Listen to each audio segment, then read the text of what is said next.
we'll break it down, make it real easy.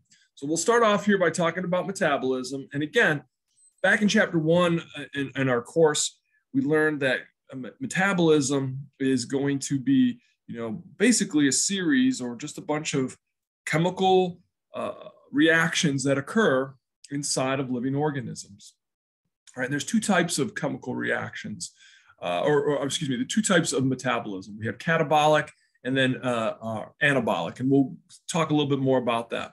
So in order to really better understand, all right, the metabolic processes, we got to talk about these chemical reactions. Now, I'm not going to go into full chemistry here, but again, basically, just to keep it simple, right, when we're discussing these chemical reactions, we're going to be talking about what happens when we break down the chemical bonds between the molecules in these structures here, as, for example, when we're digesting things, or if we're building things, if we're building proteins, or, for example, all right, the use of ATP. Okay, that's a chemical bond that gets broken between the third phosphate atom in the adenosine triphosphate molecule. All right, so we'll see bonds being broken, and then we'll also see bonds being formed. All right, so when we're looking at a chemical equation, it's basically a recipe. It's just basically telling us, using some symbols, all right, as to what is occurring here. So we have two items in our chemical equation. You have the reactants. Those are the things that will interact with one another. All right, they'll undergo some sort of chemical reaction, and then we'll have the resulting product, what we call the products of that chemical equation there.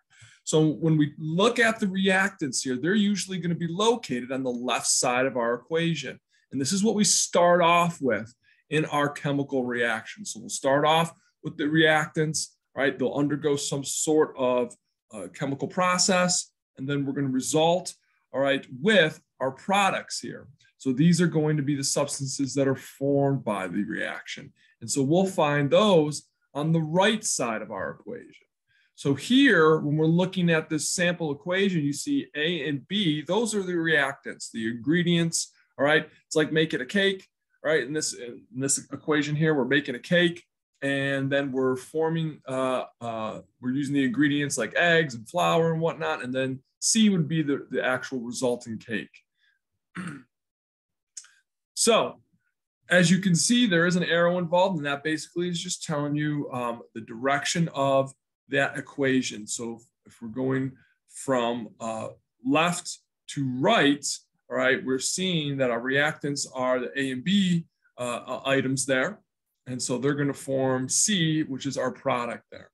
And so normally this is an unbalanced reaction, the example here, but when we're dealing with a balanced reaction, all right, that means we're going to have, all right, equal amounts of elements on both sides of that arrow there. All right, so when we're looking at our chemical reactions, we're going to classify them based on three criteria, right? One is, all right, any changes that occur in the chemical structure. The next is any changes in chemical energy, all right? We are going to gain or lose energy, all right? And then finally, whether it is reversible or irreversible. So when we're looking at the changes in the chemical structure, right, number one here, we have three types. We have decomposition reactions, synthesis reactions, and exchange reactions. Right. Decomposition reactions are an example of catabolism. This is what I was talking to you about earlier. We just studied this in chapter 26 in digestion. Predominantly, right, you're going to start off with something big, and then you're going to break it down into something smaller. That's essentially what we do when we're digesting things. Right? If you take a bite of a cookie, you're going to break that cookie down, right, from the actual cookie down into the sugars, right? And so we're going to see starting off with something large and then breaking it down into smaller structures here. Well, the example that's listed here, right, we're looking at a decomposition reaction. We're going to be dealing with, all right, sucrose, our table sugar here. And we're going to break it down into our monosaccharides or our simple sugars. And so when we're looking at this type of reaction, it's a hydrolysis reaction, which means we are going to add water, right, into our reactants during the chemical process, and we're going to break down that water, and those molecules will be added onto our simple sugars here.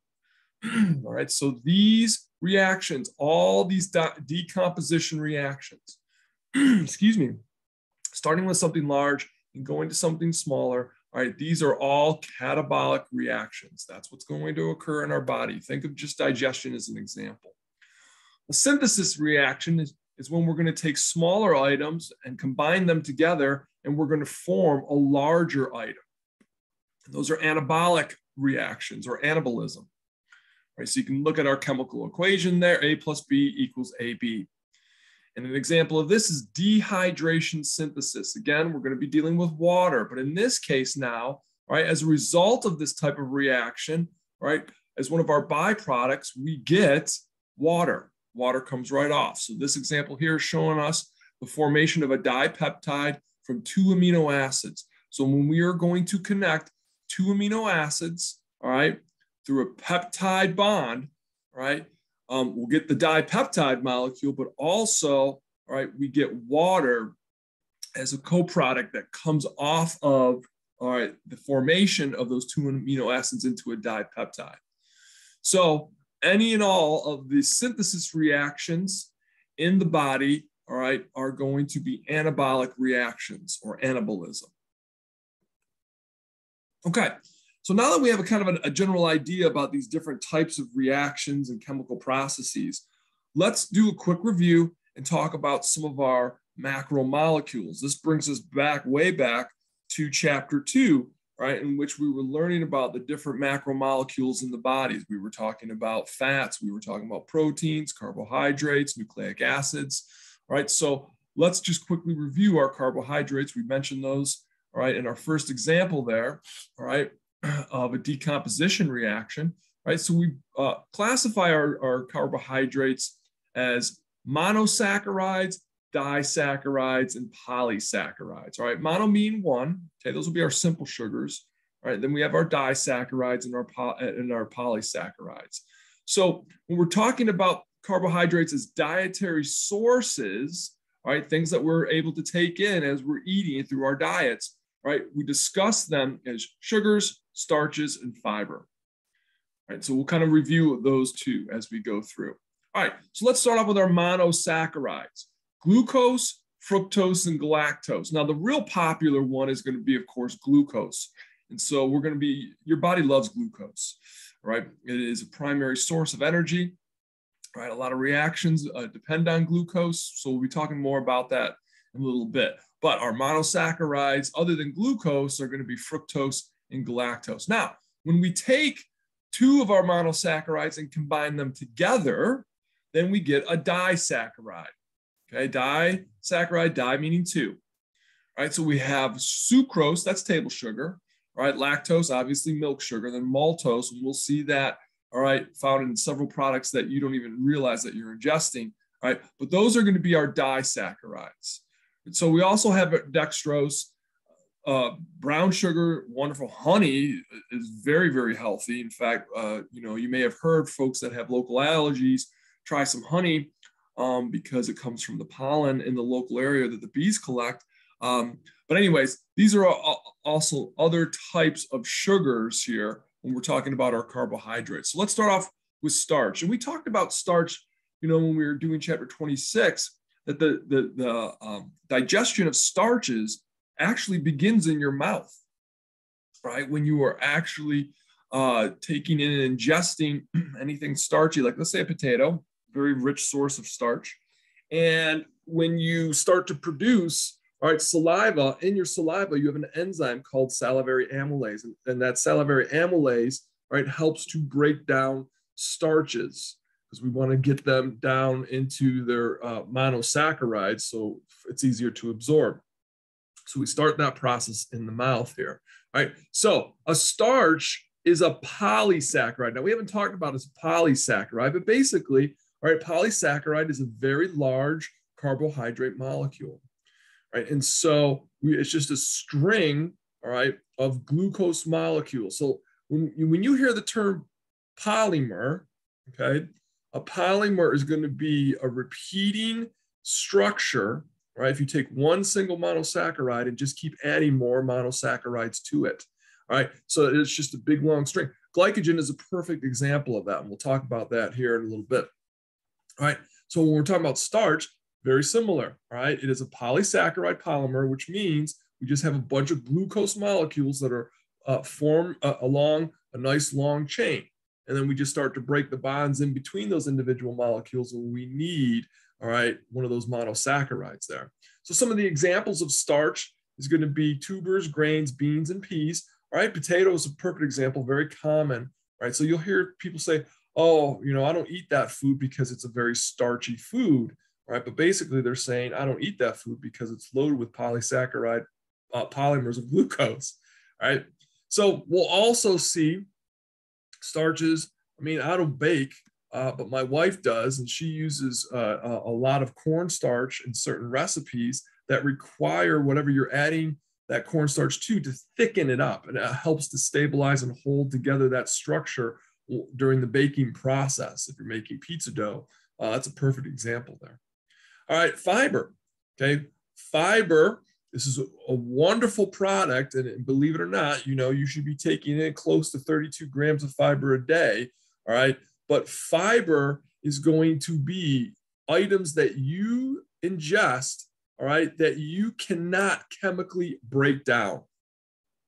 All right, so technically fiber is something when you're eating it, all right, you will see, all right, a lot of whatever that was ingested in your feces.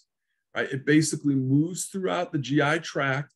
It doesn't get chemically digested, meaning it doesn't get broken down besides mechanical digestion. All right, but it won't be chemically digested, and therefore you will not absorb it through the GI tract. Right? So we're going to find this in both plants and animals products that you ingest. Right? You can see there's a whole source of good fiber here at the bottom there: lentils, peas, beans, oatmeal, berries, nuts, certain like plant products, especially. I hate to say it, but grass, for example.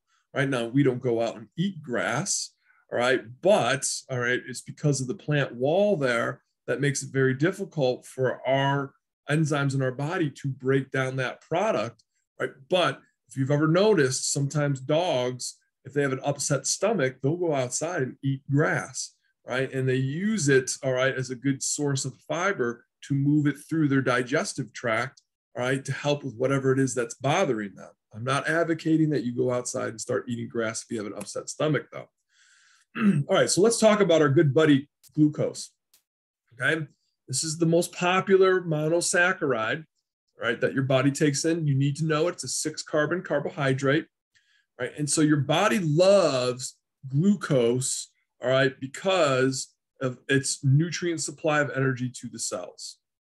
And so you'll hear terms about blood glucose levels, all right, I got low blood sugar or high blood sugar, right? And so what they're referring to, all right, is the concentration of glucose, all right, primarily in your circulatory system, but even all throughout your body, all right? The brain gets top billing for glucose. So the glucose concentration has to be carefully maintained specifically for your brain, right? Because when glucose levels are low, right, any glucose that can be spared goes right to the brain, right? The other body tissues have to make do with other sources of nutrition, which we'll talk about here.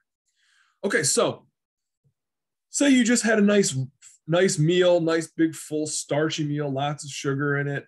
Okay, and your body is now digesting it, and it's saying, hey, you know what? I want to save some of this for a rainy day, like going out to dinner and you eat quite a bit, but you have a lot of dinner left over. What do? You take it home, all right, for leftovers. Well, your body wants its leftovers maintained on site, okay? So it's going to form the molecule glycogen. And the two organs, all right, that we will find glycogen in is going to be the liver and skeletal muscles. And that's what glycogen is. It's just stored excess glucose.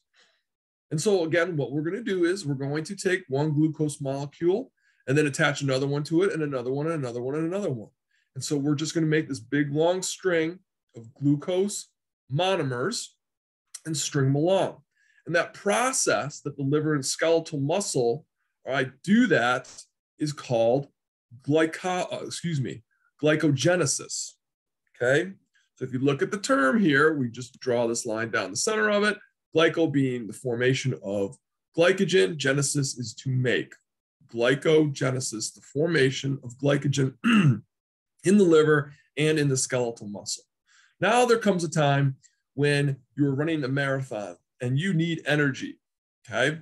So we're now going to go back to the skeletal muscle and the liver, okay?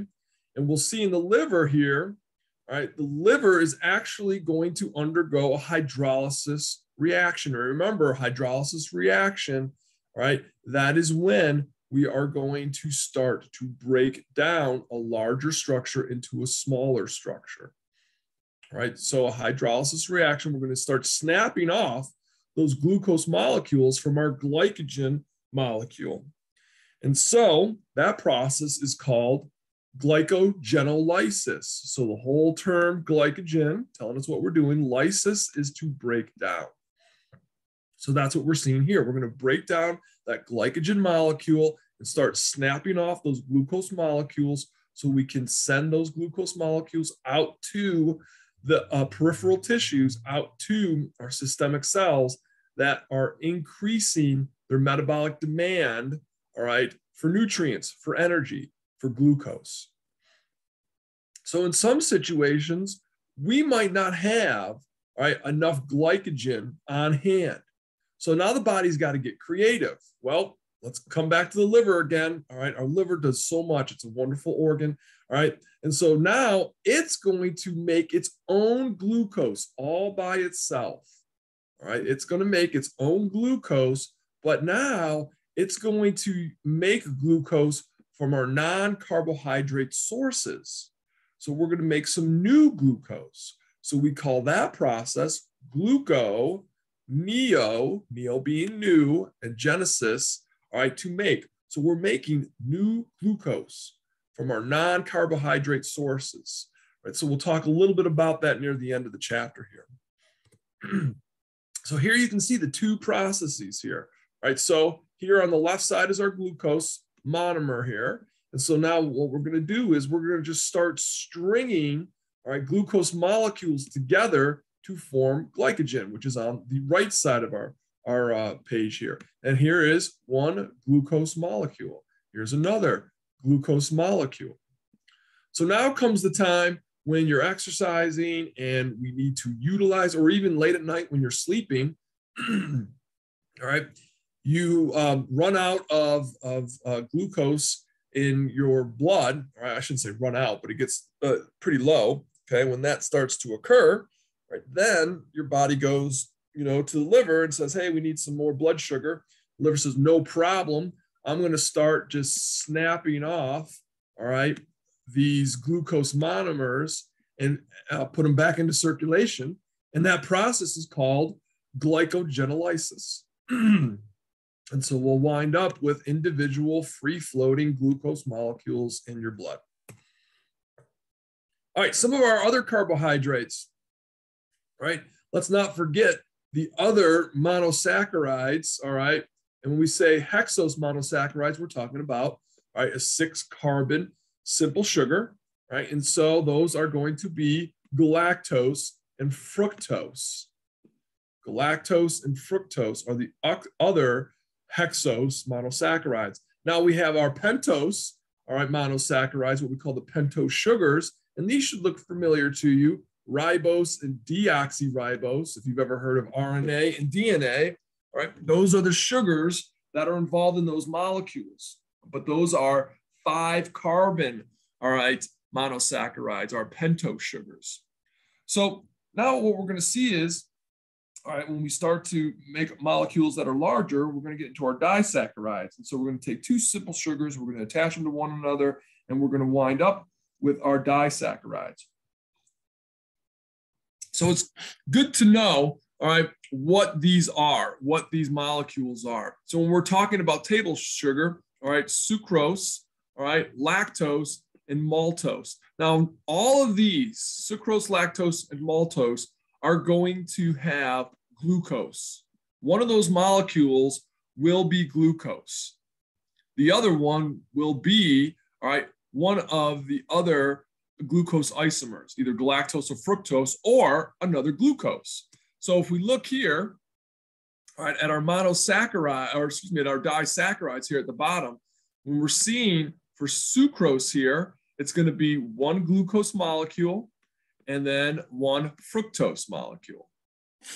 Lactose is going to be one glucose molecule and then one galactose molecule. And then finally, maltose is going to be two glucose molecules. So that's what we're looking at when we're dealing with our disaccharides there. And then finally, our polysaccharides. Obviously, poly means many, okay? So this is going to be 3 or more sugars.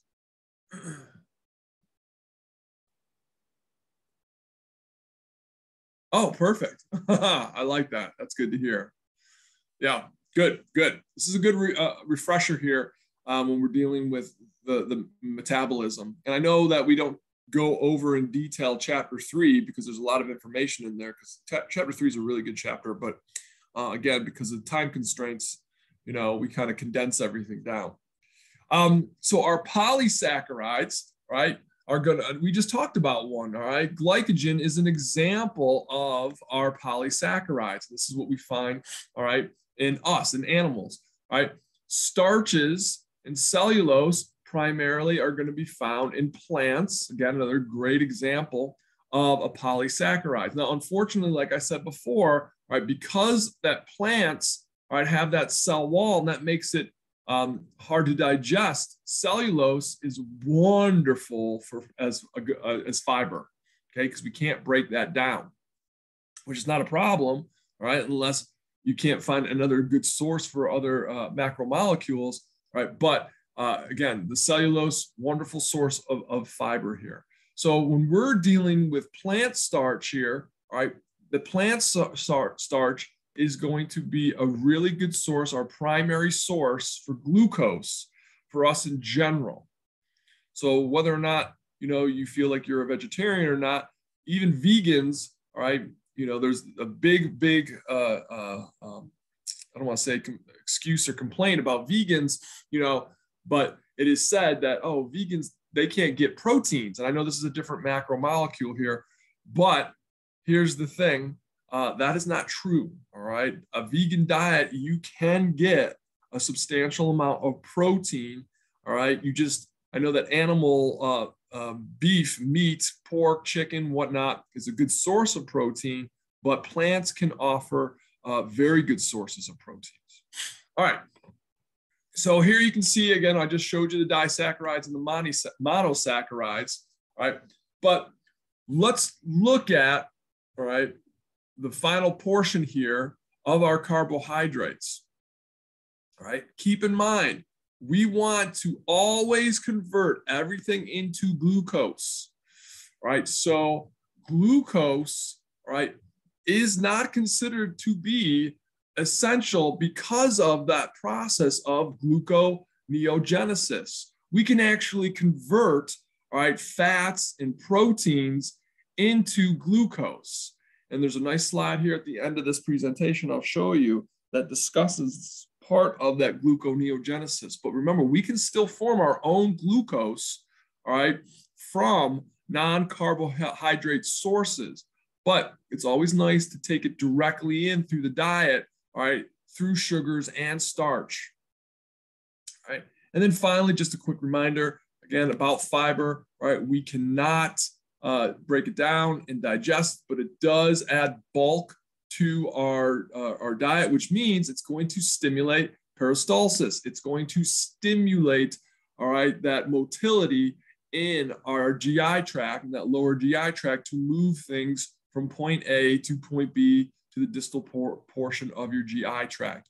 You know, so you'll hear people say, oh, you know, I have to have my fiber to keep me regular. It does help, right? And it's really important the older that you get that you do ingest, all right, the required amount of fiber, because as you know, as we age, all right, our different systems in our body just aren't as efficient, so they need help, right? But the really important thing about fiber is that it helps to lower cholesterol. And we're going to talk about cholesterol here in a few moments, about its importance. All right, we need cholesterol. You learned in chapter 7 that some of your hormones there, all right, come from cholesterol, but also, all right, cholesterol is found in the plasma membrane. It's an ingredient in your plasma membrane. It helps, all right, to make the plasma membrane more resilient to temperature changes. Okay, so to temperature changes, that cholesterol helps to protect the plasma membrane there. All right, so speaking of cholesterol, let's get into lipids here and talk about lipids. What are lipids? They're fat, all right? More importantly, they are water-insoluble fats. And what I mean by that is, I'm sure that some of you have been cooking before, and if you're boiling some water, especially if you're boiling and you're gonna make some pasta, all right, when you're boiling the water, you add a little bit of oil, and oil is just liquefied fat, and you'll notice that the oil floats on top, all right? It doesn't dissolve into the water. And that's because it's water insoluble. All right, so by now I know you already know all the functions for fats, but just to review, all right, fat equals stored energy.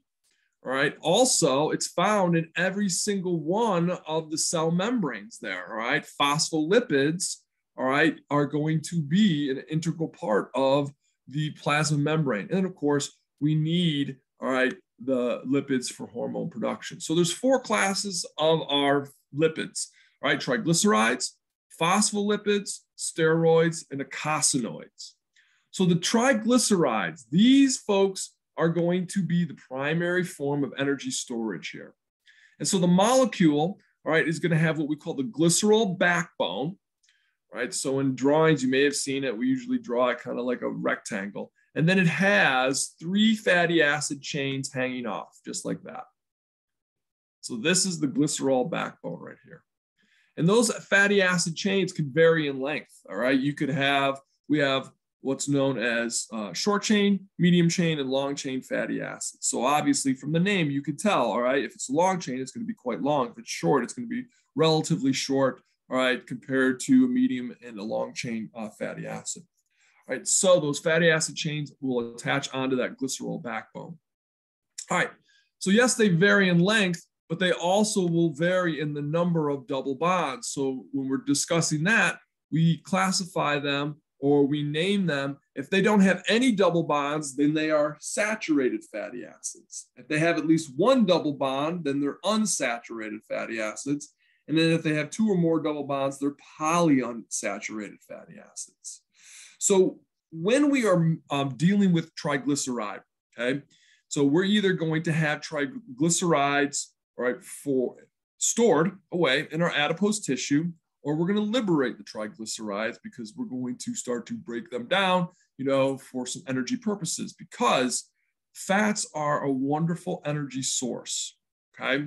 They are one of the best. That's why your body likes to store fat in times where you don't want it to store fat, right? And some of us, you know, will be like, I'm working out, I'm trying to, you know, watch my diet, but my fat tissue is not changing. And that's because your body is deciding, hey, I'm going to need this for a rainy day because this is good stuff. We all have a friend that, you know, you walk around their house and it looks like they're collecting junk or whatever. And they'll say, this is good stuff. I'm going to need this, you know, later on, right? Well, that's what adipose tissue does. It's like, ooh, triglycerides, this is good stuff.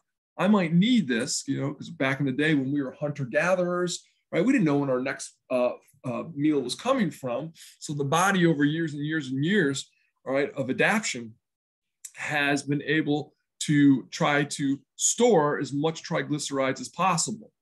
So when we're dealing with stored triglycerides, there's 2 processes that we should understand. One is called lipogenesis, and the other one is called lipolysis. All right, now again, genesis is to make. So when we're dealing with lipogenesis, right, that is when we are going to create, all right, triglycerides. And that is going to be when we have lots, you just took in a nice, delicious meal, and now it's time to store some of, all right, that product that you ate, all right, in your adipose tissues, in your fat cells, right? And so we're going to form these triglycerides and store them there for a rainy day. Now you haven't eaten in days, okay? You've been doing whatever. You're a wrestler, let's say, in high school or college, and so you're trying to cut weight. You haven't been really taking good care of yourself. You haven't eaten. And so now your body's like, well, I need energy. Okay, and so I'm going to use my stored energy. I knew it would come in handy for a rainy day. I told everybody this, and so that's what I'm going to do. So we're going to engage in the process of lipolysis, and that's when we're going to break down those triglycerides that are stored in the adipose tissue. And so that's when we are going to see, all right, our energy demands being quite high, all right, but our nutrient supply being low, because like I said, you have not eaten in a while. So that's going to be that lipolysis here. And that's what this picture here is kind of showing you, right? Here is the lipogenesis, right? When we are forming, this is our triglyceride down here, and this is the ingredients to the triglycerides here at the top of the page. All right, so again, you have your glycerol backbone right here. That's that kind of pinkish rectangle. And then we attach our 3 fatty acids there. And you'll notice, all right, that one fatty acid in the middle, that's a saturated fatty acid. There's no double bonds in that. Okay, and then the top one there, all right, is going to be an unsaturated fatty acid. Okay, so those are our ingredients, all right, when we're supposed to form and make our triglycerides. So we put it all together through the process of lipogenesis, and we have now our triglyceride. Now, when energy is low, okay, and we need the nutrients, we're going to evacuate the triglycerides from the adipose tissue through the process of lipolysis. And what are we going to do? We're going to break down the triglycerides there, okay, into fatty acids, into the glycerol molecule. And then I'll talk about when we're going to utilize that, for example, gluconeogenesis. All right, so this is a non-carbohydrate source. And so we're going to insert, all right, the glycerol and the fatty acids into various parts of our metabolic machinery and the metabolic processes there. And we're going to get ATP out of it. We'll talk about that in a little bit. All right, phospholipids. All right, this is an amphipathic molecule. What does that mean? Okay, that means, all right, one part of the molecule, all right, is polar, and the other part of the molecule is non-polar. All right, so when we're talking about amphipathic molecules, we're going to see that these phospholipids are found in the plasma membrane. And so as a plasma membrane constituent there, they are going to form a barrier between the internal environment of the cell and the external environment of the cell. And so remember that that phospholipid, what we call the phospholipid bilayer, right? So that's what we're going to see here, all right, with our phospholipids. Phospholipids are similar in structure to a triglyceride because, all right, they have the head group there, all right, which is going to be made up of, all right, here we go. Well, let me just show the picture. Well, I don't have the picture on here. All right, anyways, I'll draw it then. And I apologize for my poor drawing. All right, here's the head group here, and that is going to be made up of our glycerol molecule, well, the phosphate molecule attached to it, and some of our organic groups. And then we have the tail portion there, all right, and that's going to be made up of our fatty acids. All right, so again, this part is going to be polar, and this part is going to be non-polar. And so if it's polar, all right, then we refer to that as the hydrophilic, all right, portion, or in this case, it's the hydrophilic head. Hydrophilic means water loving, right? So that part can be exposed to water, no problems, right? And then we have the fatty acid portion, the tail there, that's the non-polar portion, all right? And so the non-polar portion is the hydrophobic or water-fearing. So that is going to be, when we're looking at the phospholipid bilayer, you'll have the heads facing the outside, all right, of the cell. And also remember, it's bilayers, and you'll also have heads facing the inside of the cell. And that's because there's tons of water in those areas there. And then in between those two layers, that's where the tails will be. All right, and so that will be the hydrophobic region or water-fearing. All right, steroids. All right, steroids are going to be a multi-ring structure. I got a picture of that. I'll show you that in a moment here. All right, 4 carbon rings, all right? And then on those 4 carbon rings, we'll see 3 that will have 6 carbon atoms attached, all right? And 1 is going to have 5 carbon atoms attached. But the important thing is, all right, in these structures here, all right, a primary component for steroids is cholesterol. All right, we will also see cholesterol in, all right, our plasma membranes, and I told you it helps to add stability to the plasma membrane, right? But we need cholesterol because it is one of our precursors for generating steroids. Right, so we'll add cholesterol into steroids, and we'll also have cholesterol in our bile salts. All right, but the steroids are going to be something that we've already discussed in chapter 17. And then finally, our last class of lipids is the eicosanoids. And these are the locally acting hormones. All right. All of the eicosanoids come from one single fatty acid, all right, arachidonic acid. That's found in your plasma membrane cells there. And so what will happen is arachidonic acid will be broken down. It goes through a series of chemical enzymatic reactions, all right, during the inflammatory response. And so along these different reactions, it's going to form, all right, different classes of eicosanoids. And there's 4 of them: prostaglandins, prostacyclines, thromboxanes, and leukotrienes. All right, so again, these will be formed during the inflammatory response. And usually the inflammatory response, right, is a result of some sort of injury, right, or physical, I don't want to say abuse, but physical insult to tissue. And the important thing is these eicosanoids are going to be locally acting. Okay, they're not going to go systemic.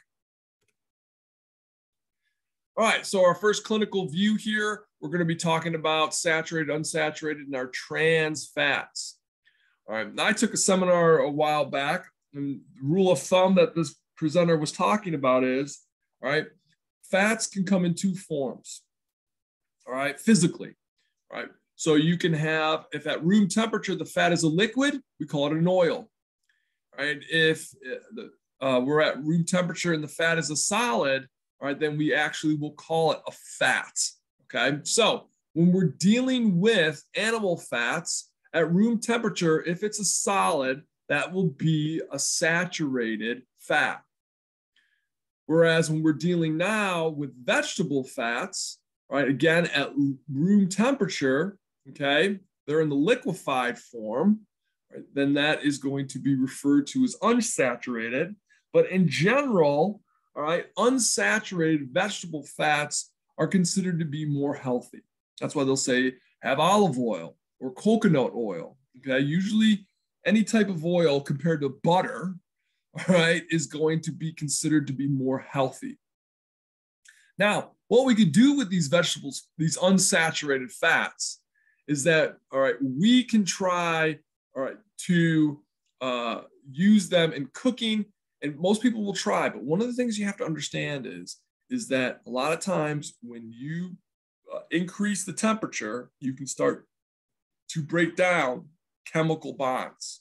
And so you'll lose a lot of the health benefits. So for example, all right, olive oil, everyone's like, oh, olive oil is so healthy. And it is a really good, all right, oil to use, all right, because of its health benefits. But folks think then they just put it in the frying pan and they start to cook their vegetables or whatever else they're going to cook with it. When you start to add heat and increase that heat, you start to break down, right, some of those chemical bonds, and you lose the health benefits. So in some situations, we will try to convert our saturated fats, right, into unsaturated fats. And we call that process hydrogenation. And so in doing so, we found that if we can engage in this process, but when we start to engage in what we call partial hydrogenation, we'll get this new classification of fats, what are called trans fats. Now, the nice thing about trans fats is that taste-wise, they're pretty good, okay? But unfortunately, when we're dealing with trans fats, and in fact, New York City, I don't know statewide, but I know in New York City specifically, they have made it illegal for restaurants to cook or utilize trans fats in the restaurant. And the reason why is because, all right, trans fats can lead to increased incidence of heart attack and stroke. Bad, bad, bad. Right. And I also recommend that you do not partake in trans fats. Not good. Right. So when we're dealing with our polyunsaturated fatty acids, we're going to again see 2 or more double bonds. All right. Now these will be in liquefied source. All right. At room temperature. So again, like I was saying, all right, olive oil, coconut oil, soybean oil, corn oil, safflower. These are where, again, a lot of folks will cook with these polyunsaturated fats. You use it in a deep fried fashion, which I don't know how that makes it any more healthier. All right, but again, these are the sources that you can get that from. All right, cholesterol, real fast here, just a quick review. It is a precursor for our steroid hormones, and it's also an ingredient, all right, in our bile salts. And we learned about in chapter 26, bile being produced by the liver, stored and concentrated in the gallbladder. All right, so if you think about it, if we're going to create these bile salts, and cholesterol is an ingredient for it, all right, so if you have a high cholesterol diet, right, your body is going to actually make less cholesterol on its own because of your high cholesterol diet. But if you have a low cholesterol diet, then your liver will make more cholesterol on its own. So if you want to reduce your cholesterol levels, obviously there's a reason, there's a method to the madness of our physicians that say you need to have a low cholesterol diet, all right? Because if your diet is low in cholesterol, then we're forcing the liver, all right, to make its own cholesterol, thereby keeping the cholesterol levels in circulation and in your body low. And we'll talk about some of that here in a moment when we're dealing with cholesterol here. All right, so where does the cholesterol get made? Like I said, it gets made by the liver, specifically by the hepatocytes. All right, and so what we're going to see now, all right, is how do we make our cholesterol? Okay, well, let's start off with the ingredients, right? We need ingredients, and it's the fatty acids that are in circulation that are going to have those ingredients, right? So the fatty acid in circulation will have those ingredients there. And so we've got to get those fatty acids to the liver. So we do, and we'll talk about how I get fatty acids. All this chapter is designed to answer questions as we progress through it. All right, so fatty acids come to the liver via the circulatory system, and they get broken down until there's only 2 carbon left in our fatty acid. So bear with me here. Oops, there we go. So again, this is a fatty acid. Right, you see all these carbons here. So we're just going to keep chopping the carbons off, chop, chop, chop, until we're left with our 2 carbons at the end. All right, that's what we're going to deal with. Oops. So when we're left with our 2 carbon unit, we give that a name. We call that acetyl-CoA. Acetyl-CoA. And so that process of cleaving off, all right, in the cleaving off the carbons and forming that 2 carbon unit, that acetyl-CoA, is called beta oxidation. Beta oxidation. So now we have our starting block, the acetyl-CoA. All right, so we're going to go through a series, all right, of reactions from acetyl-CoA to cholesterol. But it all starts off with this very important enzyme. All right, HMG-CoA reductase, ASE, that's an enzyme. All right, so this is going to kick off this reaction process from acetyl-CoA to cholesterol. And then now, once we have our cholesterol, we can use that cholesterol for, like I said, for the formation of vitamin D, for bile salts, and for a precursor for our steroid. All right, so keep in mind, the liver is going to do this on its own. But if you already have a lot of cholesterol because your diet is high, the liver doesn't have to do this process here. right? So if we have a decreased intake of cholesterol, we'll have an increase, all right, production of cholesterol in the liver, and vice versa. It says here, synthesis is decreased with higher cholesterol intake and vice versa, right? So keep that in mind. Now, obviously, all right, genetics plays a role here. So this process of making cholesterol, all right, it varies from individual to individual here. All right, so once we make our cholesterol, it's in the liver. We got to get it out to our peripheral tissues.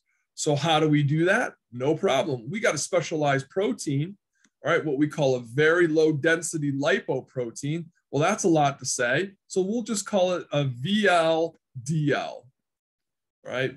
Very low density lipoprotein. And so these VLDLs are going to transport our cholesterol out to the peripheral tissues here, right? But if we if we're not going to export it out to the peripheral tissues, no problem. We're going to use a lot of that cholesterol to make bile salts, right? That's going to be part of our bile. And the nice thing about it is, all right, remember bile salts they're going to help to break down, all right, fats. They help with what we call the emulsification of fats, all right? A lot of those, all right, will get reabsorbed in the ileum, the distal part of our small intestine, right? So we'll recycle that. So we lose only about 10%, but for folks that have high cholesterol, all right, and whether it's through their diet or genetically, they just can't purge the cholesterol on their own, well, we've got drugs that will increase, all right, the expulsion of bile salts in the feces. So instead of just losing 10%, maybe it'll lose 20 or 30%, right? So that will then decrease the amount that's reabsorbed in the ileum. So if that is the case, because remember what I said, we need cholesterol to make bile, all right? Well, that's going to stay there in the liver. But what about the cells that are going to make our steroid hormones? We got to find a way to get that cholesterol to those cells. Here it is. The VLDL is going to do that, which we'll talk about here in a bit. All right, so let's take a look here. We'll zoom in a little bit. All right, so our fatty acids are in circulation. All right, they come to the liver, to the hepatocyte. And now that hepatocyte is going to break down our fatty acid, all right, through that process of beta oxidation until we're left with our 2 carbons, all right? And that's going to be our acetyl-CoA. Then with the help of, all right, HMG, all right, acetyl-CoA reductase there, that is going to be the enzyme that's going to kick this process off, all right, to form cholesterol. So now this process is dependent on, all right, the level of cholesterol in your blood. So if you have a diet that's high in cholesterol, this process, all right, will decrease the cholesterol synthesis. If you have a very low, all right, diet that takes in very little cholesterol, then, all right, this process will increase. It all depends on the cholesterol intake there. So then we make our cholesterol molecule and we're going to put it back into circulation, all right, for the other cells that may need cholesterol to make vitamin D or to make the steroids. So we have our VLDLs that will help that. We'll talk about those in a little bit.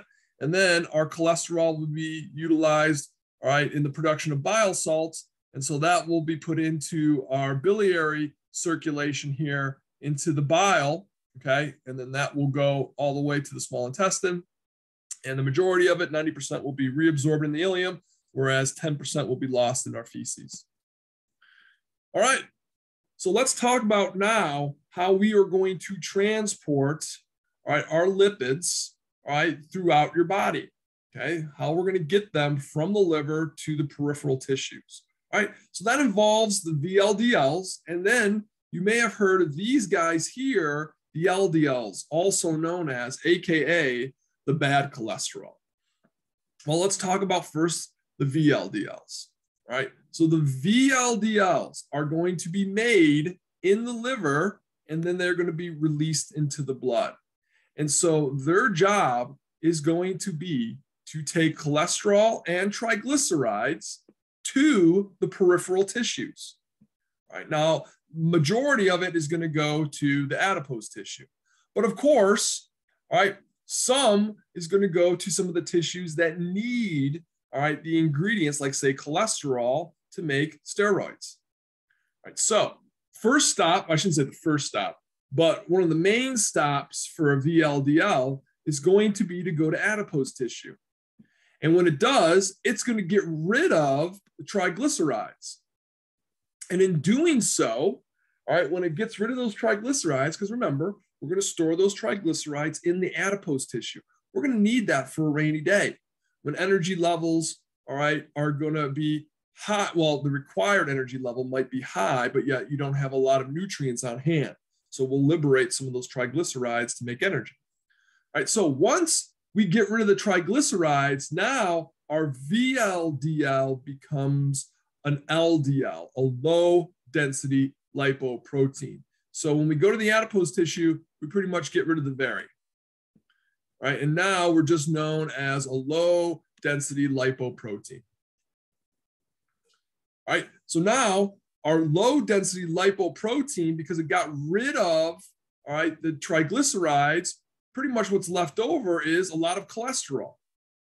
And so we're going to go and run around and start to deliver. Think of these lipoproteins as postmen or post people, right? And so they're just going to be delivering the mail. And in this case, the mail is going to be triglycerides and cholesterol.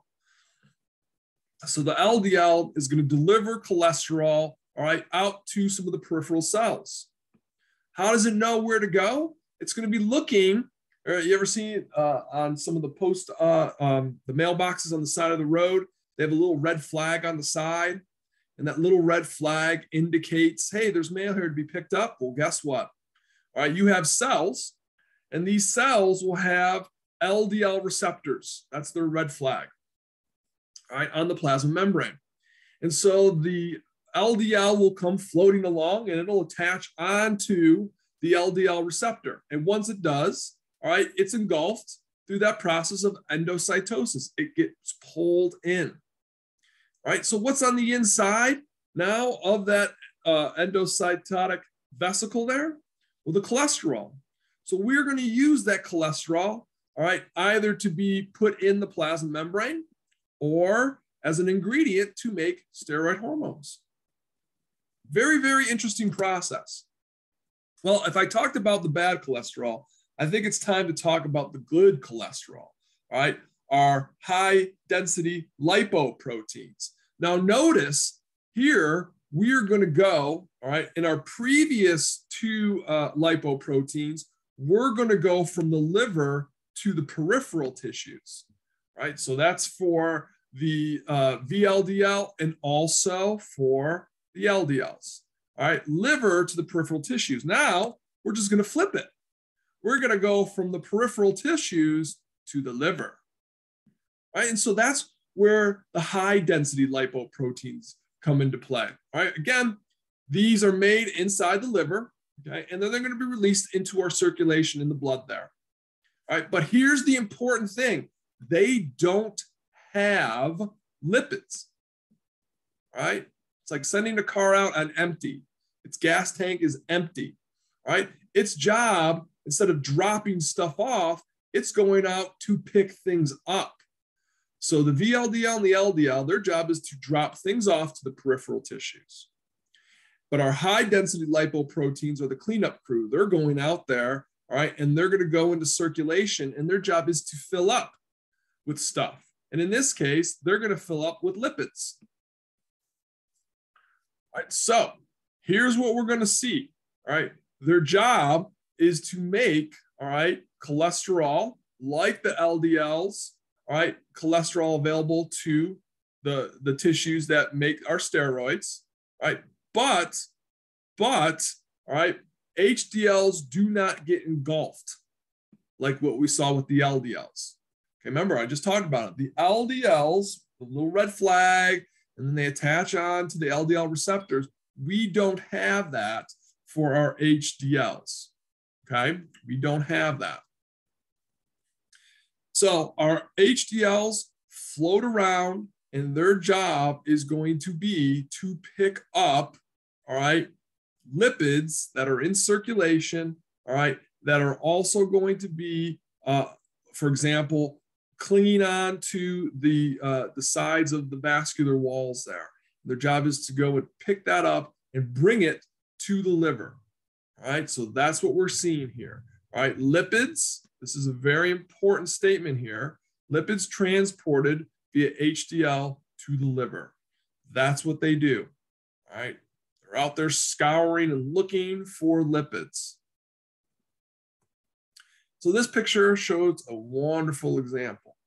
So I'm going to start off here. Here's our empty HDL. It just got made by the hepatocyte, and it gets plopped into circulation.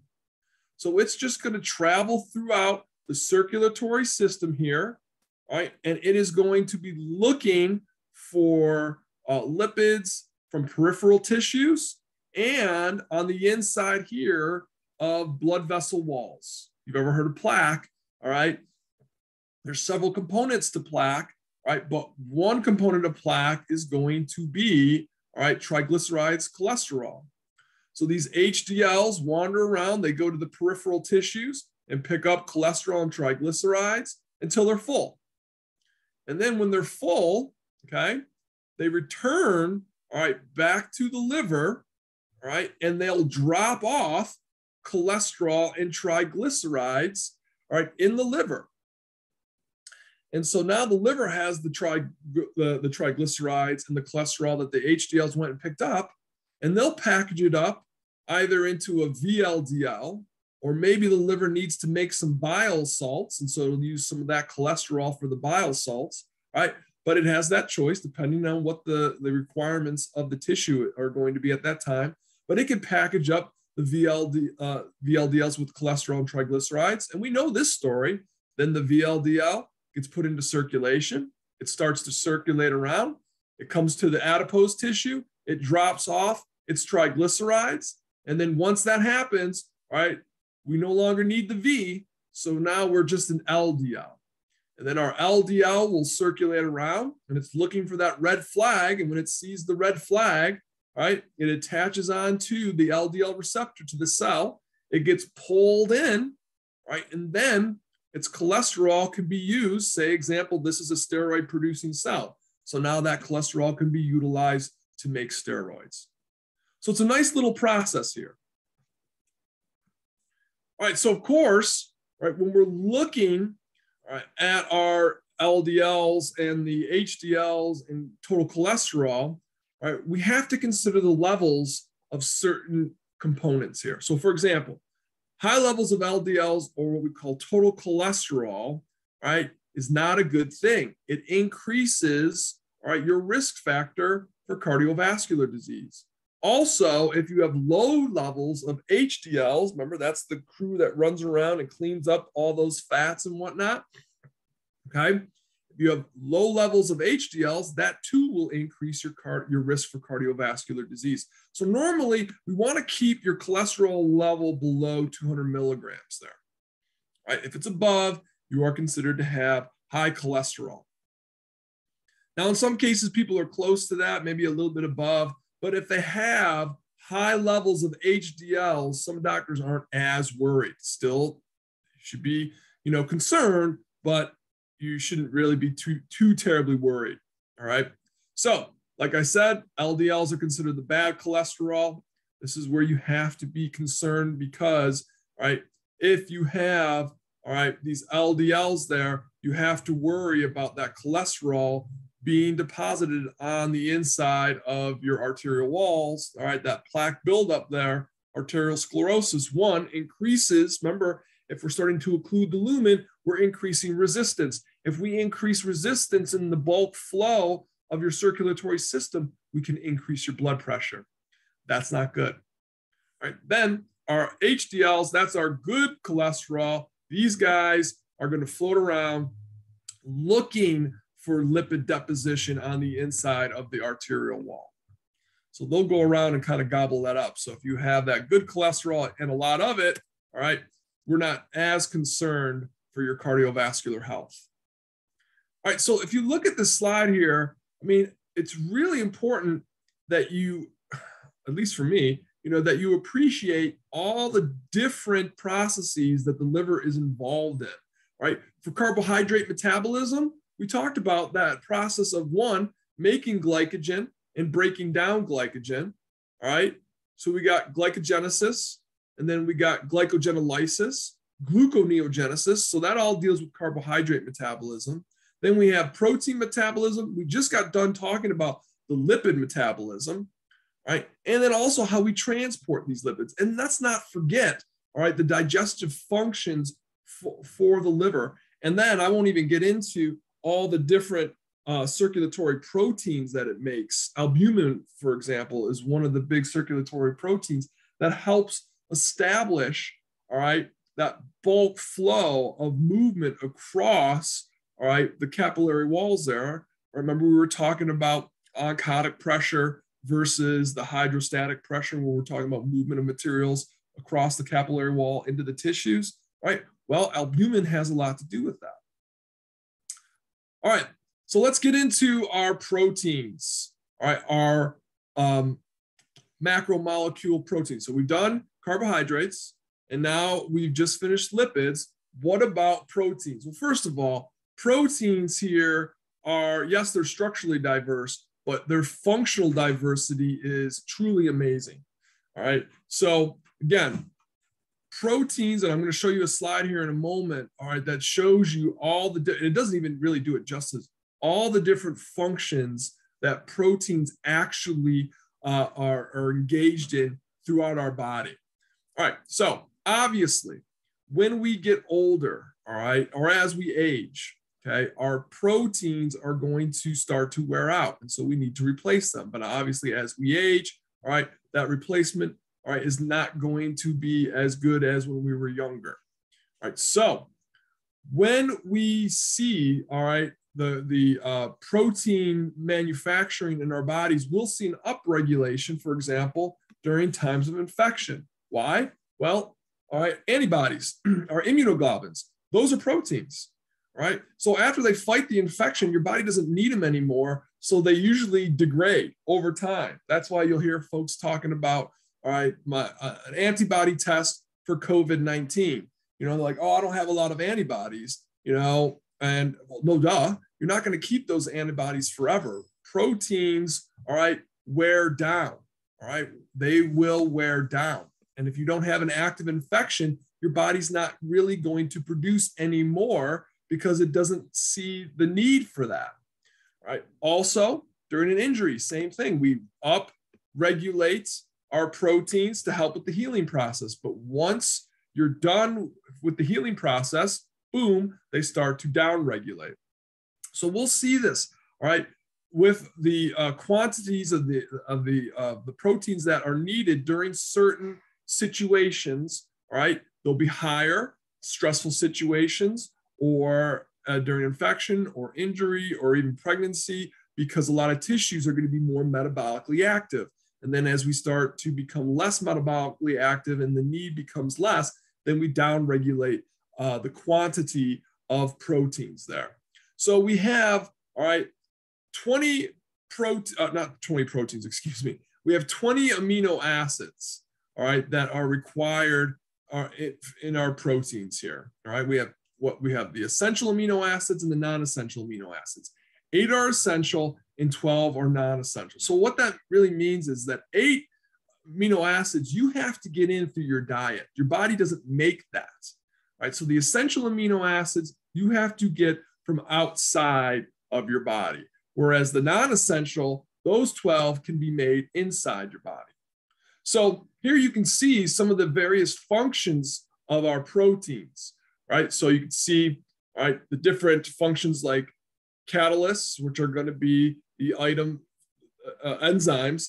These catalysts are going to be utilized, all right, to start off certain chemical reactions, right? We will also see proteins for defense, all right? antibodies, transport, pumps, channels, structural support, the cytoskeleton in your cells, that is made up of proteins.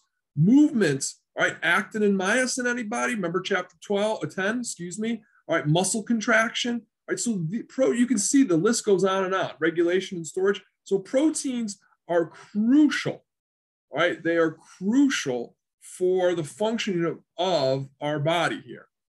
So what's the building block of protein? Amino acids.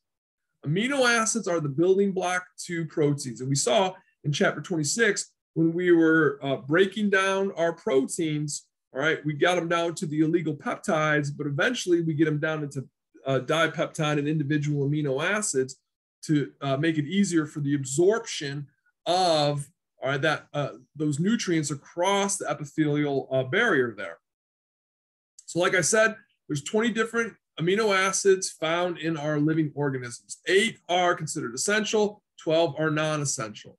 So when we're looking at our protein structure, on a protein, on one end of the protein, we're going to have an amine group, and then on the other end, we'll have a carboxyl group. All right, and so we refer to these as functional groups. All right, so depending on when we're dealing with amino acids, all right, on the amino acid, you'll have a carbon, and on one side of the amino acid, you'll have the amine group. On the other side of the amino acid, you'll have the carboxyl group there.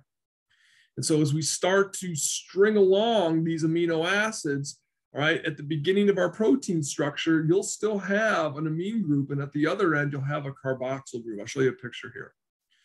So as we add these structures together, we'll start to elongate the monomer and eventually get to a protein. And you have to have, all right, a certain number of amino acids to have an actual protein, and then a certain number of amino acids to get an illegal peptide. We'll go through that in a moment. So also on that same carbon that has the amine group attached to it and the carboxyl group, we'll also have a hydrogen hydrogen atom attached to it. And then again, we'll have another structure attached to it, which we call an R group. And the R groups vary from amino acid to amino acid. And that's how we're able to distinguish one amino acid from another one based on the R group here. So let me just show you really quick. Here is the amino acid. Okay, so we have our carbon here, and we have our amine group on one side and the carboxyl group on the other side. Then you have the hydrogen ion attached to the carbon, and then our R group. And it varies depending on what type of amino acid that we're talking about. All right, so now we're going to start to string our amino acids together, and we're going to utilize a covalent bond. All right, that means we're sharing electrons here. So the bond that we form between two amino acids is called a peptide bond. And so the formation of this bond is a dehydration synthesis reaction. And so if you recall, all right, when we talk about dehydration synthesis, all right, we are going to form as a co-product water. So we're going to take this amino acid and this amino acid, and we're going to attach it together, right? And we form that peptide bond. And as a result of the formation of that peptide bond, we get the formation of water. That's a dehydration synthesis reaction, right?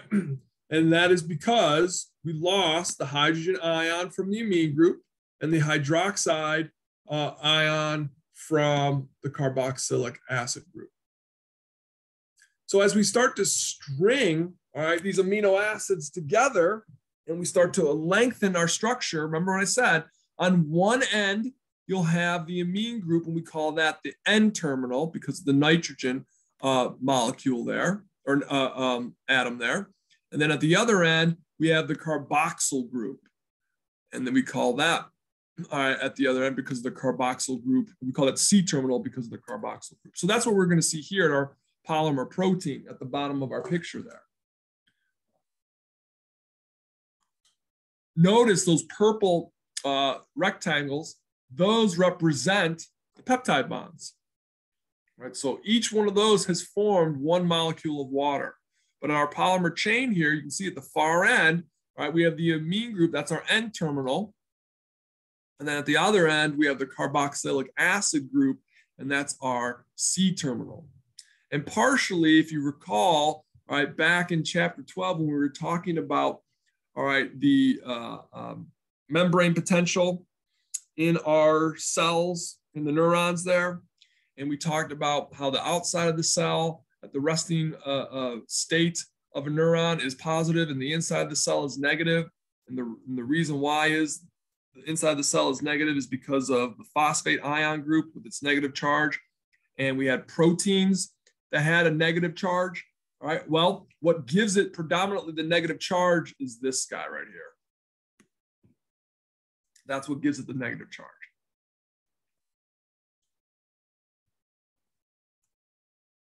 All right, so when we start to string along our amino acids, this is important. If you have anywhere from 3 to 20 amino acids, we refer to that as an illegal peptide. All right, if we have 21 to 199 amino acids, that's a polypeptide. And then if you have 200 and more, okay, that's a protein. So when we talk about proteins, you know that that structure has a minimum of 200 amino acids. So in the stomach, all right, hydrochloric acid starts to cleave your proteins into polypeptides, starts to chop that up. And then in the stomach, all right, pepsinogen gets converted into pepsin because of the hydrochloric acid, and we can start to break up those polypeptides into the illegal peptides. And then we've talked about the glycoproteins, all right? Again, it's a glycoprotein is just a protein with a sugar group or carbohydrate attached to it. And we saw that when we were discussing blood typing, all right, the ABO blood types there.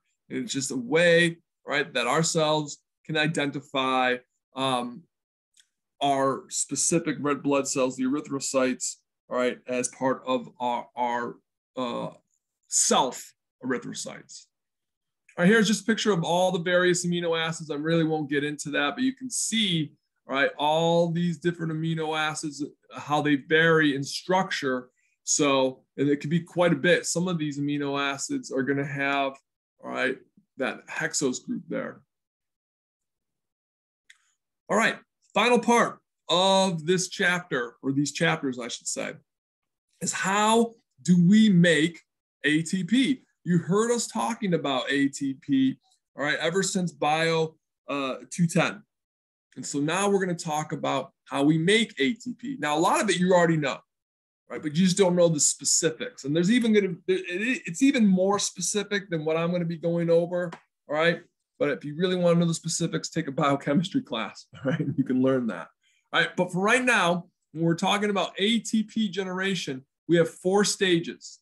Right? And to make ATP, that process we call is cellular respiration. You've heard of aerobic cellular respiration and anaerobic cellular respiration. And you know the difference. Aerobic is with oxygen, anaerobic is without. So the first part here is glycolysis. Glycolysis is the breaking down of glucose. All right, we're going to metabolize the glucose, but we're going to do so without oxygen. This occurs, you need to know where this happens, in the cytoplasm. So glucose, all right, is going to come into the cell, all right, through one of our protein transports, all right? It comes into the cell, and now it's sitting there in the cytoplasm. So now we're going to break it down, and we're going to oxidize it. That means we're going to break down glucose through a series of enzymatic steps, all right? And the resulting product, all right, our reactant is going to be the glucose, and our product is going to be pyruvate. And in fact, we're going to end up at the end of glycolysis with 2 pyruvate molecules. 2 pyruvate molecules.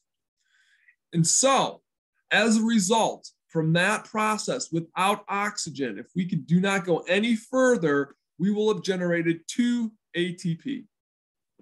That's it. So glycolysis can form 2 ATP.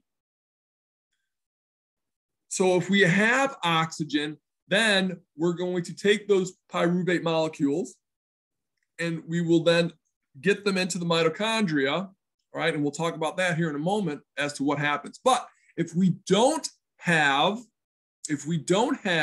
oxygen, all right, or enough oxygen, then the pyruvate is going to be converted into lactate.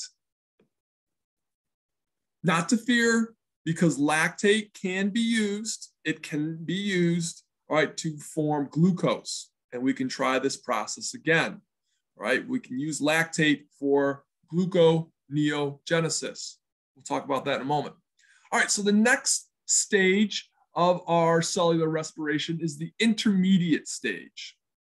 All right, so if we have oxygen, right, we will then continue with the cellular respiration of the pyruvate inside the mitochondria, right, inside the mitochondria. So the intermediate stage here is going to, we're going to see here in the intermediate stage where we're going to convert those pyruvate molecules into, well, we've seen this before, acetyl-CoA. And as a result of acetyl-CoA, we're going to get our carbon dioxide. That's going to be part of our waste product. And I haven't really talked about NADH very much, and NAD and FADH and FAD, right? But these molecules here and here, all right, NADH is going to be important because I want you to think of NADH as a poker chip. All right, so when you go and gamble, for those of you that have ever gambled, and if you don't know, all right, it's no problem, right? When you go and gamble, you're not really gambling, all right, with cash and coins and whatnot. You're getting poker chips. But what happens when you're done gambling? If you still have poker chips left over, what do? You go and cash them out. So that's what these molecules are. We're going to take NADH, and later on, we're going to go cash it out for ATP, right? That comes up later. All right, so in the intermediate stage, just know that the pyruvate gets converted into acetyl-CoA. Now, with the help of oxygen, because we got into the mitochondria, we're going to enter into what's called the citric acid cycle. You may have also heard of it as the Krebs cycle.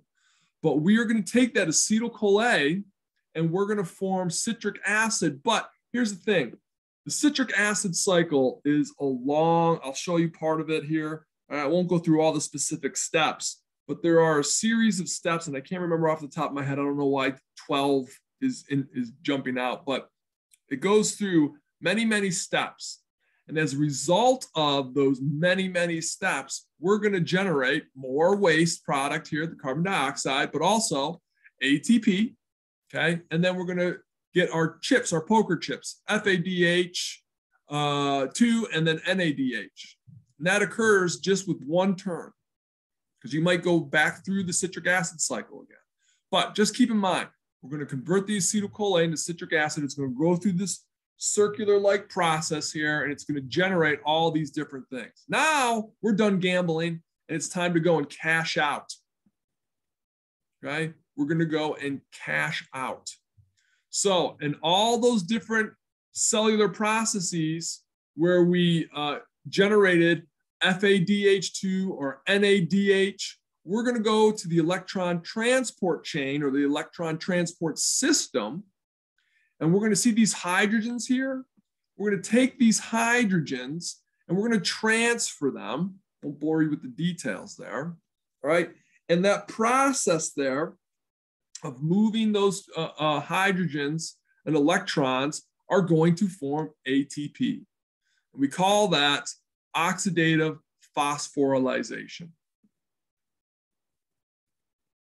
That's how we generate even more ATP, is utilizing that transfer system there, the electron transport chain there, or system. All right, so a couple more slides, then I'm almost done, I promise you. So when we're dealing with, all right, things that can generate ATP, we talked about glycolysis, so glucose, all right, a carbohydrate. What about, all right, our lipids? Well, glycerol and fatty acids. All right, the fatty acids here, all right, glycerol and fatty acids form triglycerides. So we're going to break that down now. Now, you heard me talk about it way in the beginning of this lecture here. All right, you heard me talking about when we break down glycerol and fatty acid, or a triglyceride into glycerol and fatty acids. Now we're going to insert, all right, the glycerol and fatty acids into, all right, our cellular respiration stage here. All right, there's 4 different parts here that we can insert stuff into. So when we're talking about glycerol and fatty acids, the glycerol, all right, can enter in through the process of glycolysis. How? We're going to take the glycerol to the liver and we're going to convert it into glucose through gluconeogenesis. Then our fatty acids, all right, we're going to break them down, all right, into acetyl-CoA. And that acetyl-CoA, all right, that process of that beta oxidation, we're going to start to cleave off fatty acids to form that acetyl-CoA through beta oxidation, and then we can enter directly into the citric acid cycle. There's a good picture here. All right, here's the triglycerides. All right, so we cleave off the glycerol group and we send that off to the liver. So we send the glycerol group off to the liver. It gets converted into glucose through gluconeogenesis, and then we can enter glucose into the first phase here through glycolysis. I'll come back. I'll walk you through this whole slide here. All right, the amino acids from proteins. All right, we can start to break down those proteins. Remember, through digestion, our small intestine has just broken down, all right, those dipeptides into, or those peptides into amino acids. How do we make ATP? Well, okay, the amine group there, well, I'll show you this through the process of deamination, right? This occurs up in the liver. We're going to get rid of the amine group through our urine because it's converted into urea, right? But what about those amino acids? Well, now it depends on which amino acid we're talking about. We can take, all right, those amino acids and enter any of those stages, either through glycolysis, through the intermediate stage, or into the citric acid cycle. So let me walk you through this picture here. All right, let's do the four phases first. All right, so glucose comes into the cell, right, and it goes through a series of enzymatic reactions, and it forms 2 pyruvate, and then an ATP, all right, or actually 2 ATP, and then our NADH. So if there's no oxygen, then we're pretty much done at this point, and that pyruvate gets converted into lactate. And that lactate then can circle back to the liver and get converted into glucose through gluconeogenesis. And we can try that process again. All right, so if those 2 pyruvate molecules has oxygen present, all right, then we can enter into the mitochondria. That pyruvate gets converted into acetyl-CoA, and as a result of that, we get NADH. All right, so then the acetyl-CoA will then enter into the citric acid cycle, and it takes a turn and a spin. And as a process of that, right, we get some ATP out of it, we get FADH2, and then some more NADH. Right, and at the same time, we'll spin off some carbon dioxide.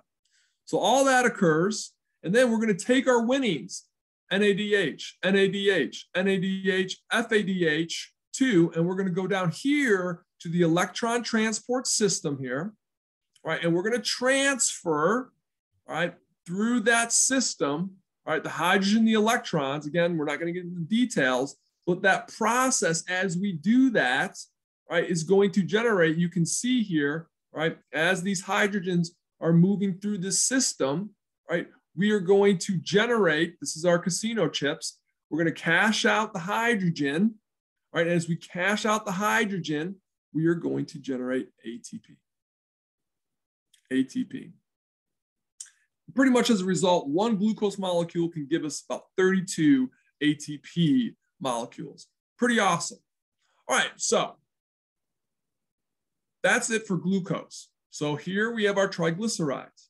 We break down our triglycerides into the glycerol molecule. Like I said, glycerol molecule then can travel to the liver, get converted into glucose, and we can try our hand at that. As long as there's oxygen available, we'll go through the whole process there. Our fatty acids here will engage in beta oxidation, and we'll break those fatty acids down into acetyl-CoA. and then acetyl-CoA will enter into the citric acid cycle and take its turn there, right? What about the amino acids? No problem, all right? With our amino acids, where am I? All right, through our proteins here, okay, those proteins get broken down into amino acids, that process of deamination, right? We're gonna split off that amine group off the amino acid or off of the protein there, and that goes to the kidney, all right? And it gets excreted, it gets converted into urea, and then it gets excreted in our urine. But our amino acids then, all right, are going to travel here, all right, and then enter into our metabolic pathway, either through glycolysis, because we maybe have converted it into a glucose molecule, or we'll insert it here and we form some acetyl-CoA, or we've converted it into the citric acid cycle here at various points in the citric acid cycle. So you can see there's several different ways to get these molecules into, all right, the energy producing generation process here, right, for the formation of ATP. All right, folks, that ends this lecture. I hope you enjoyed it.